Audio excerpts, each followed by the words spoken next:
Boa tarde, senhor presidente. Boa tarde, demais deputados. Hoje, na abertura dos trabalhos legislativos desse ano de 2016, recebemos aqui nessa casa o governador Luiz Fernando Pezão. Fez a fala abrindo os nossos trabalhos legislativos e me pareceu repetir a mesma estratégia do ano passado de querer enfrentar a crise que enfrenta hoje o Estado do Rio de Janeiro, promovendo uma fuga para frente. No discurso do governador, nós ouvimos ele falar da queda na arrecadação com a crise que levou à diminuição do valor do barril dos petróleos. Nós ouvimos ele falar da crise por que passa o nosso país. Mas nós não vimos ele falar dos problemas e das opções geradas pelo próprio governo que ele faz parte há pelo menos uma década. Nós não vimos ele assumir os erros da própria gestão dele, que transformaram o Estado do Rio de Janeiro em um Estado cada vez mais dependente dos royalties do petróleo.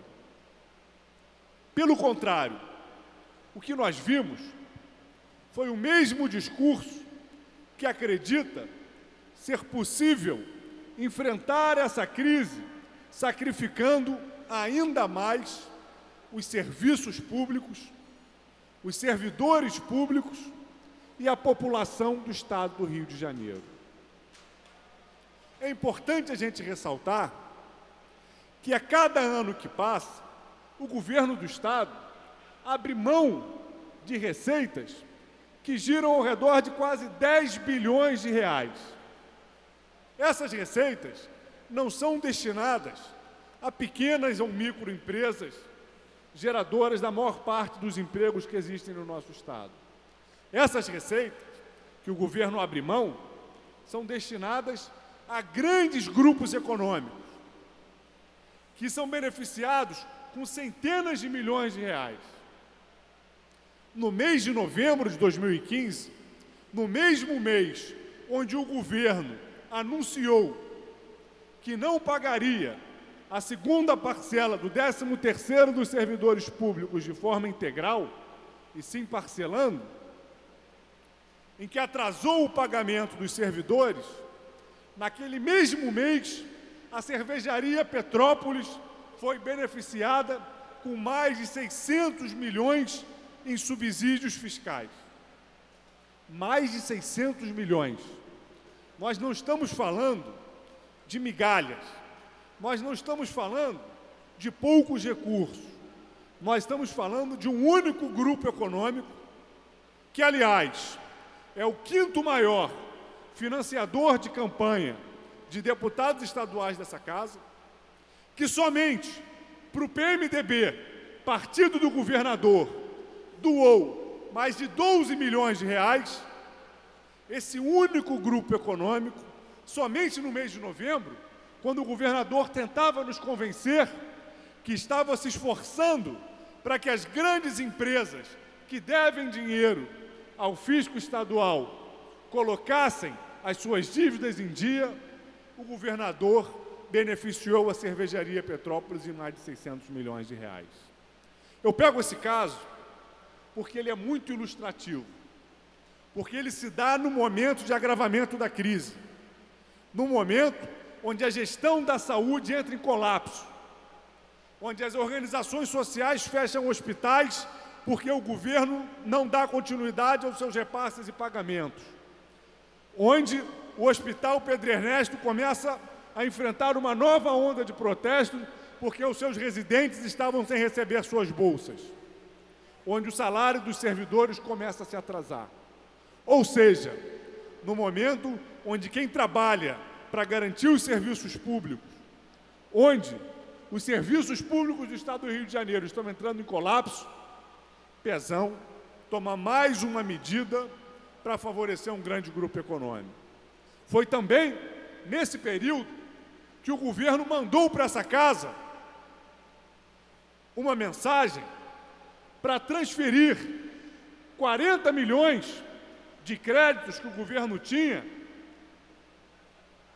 com a Light para a Supervia, com o argumento de que essa transferência era necessária para que não houvesse aumento no valor da tarifa. O aumento veio e foi acima da inflação no período. O governo sequer foi transparente na sua mensagem e disse que aquela mensagem era para o suposto reequilíbrio financeiro relacionado simplesmente a 2015 e que em 2016, na data base, as tarifas iam aumentar novamente. O governo agiu com pouca transparência com essa casa. Nós, da bancada do PSOL, apresentamos uma emenda, já que o objetivo daquela transferência era evitar o aumento, que na lei ficasse claro que não poderia haver aumento nas tarifas da Supervia. A bancada governista derrubou a nossa emenda e o governo agora aumenta as tarifas do transporte, especialmente as da Supervia, acima da inflação, mesmo tendo repassado mais 40 milhões de reais para aquela concessionária. É fundamental que a gente enfrente o debate como ele está colocado. O governo Pezão, em meio à crise do Estado, resolveu penalizar cada vez mais os servidores públicos. Num ano onde a inflação passa dos 10%, os servidores tiveram a data para receber seus salários modificados. Os servidores entraram um ano recebendo parcelas do seu 13º. E agora, os servidores têm a notícia de que o governo quer fazer uma reforma da Previdência e taxá-los em mais 3%. Ou seja, não estamos mais falando simplesmente de perdas inflacionárias, mas estamos falando de perdas reais. O servidor ter no seu contra-cheque menos salário líquido do que tinha no ano passado. Isso é inaceitável. É inaceitável porque não se trata de uma gestão da crise onde todos estão pagando pela conta. Se trata de uma gestão da crise onde o servidor, onde a população é atingida com o aumento de impostos e com a precarização dos serviços públicos e um modelo que prioriza o favorecimento às concessionárias e aos grandes grupos econômicos fica intacto. Sempre discordamos da estratégia da guerra fiscal, de querer ficar garantindo cada vez mais isenções, subsídios, financiamentos para tentar atrair grandes grupos econômicos. Mas se no momento de crise o governo não consegue rever sequer parcialmente esses subsídios para garantir a retomada da capacidade de funcionamento do Estado, é a prova mais cabal de que esse modelo está falido.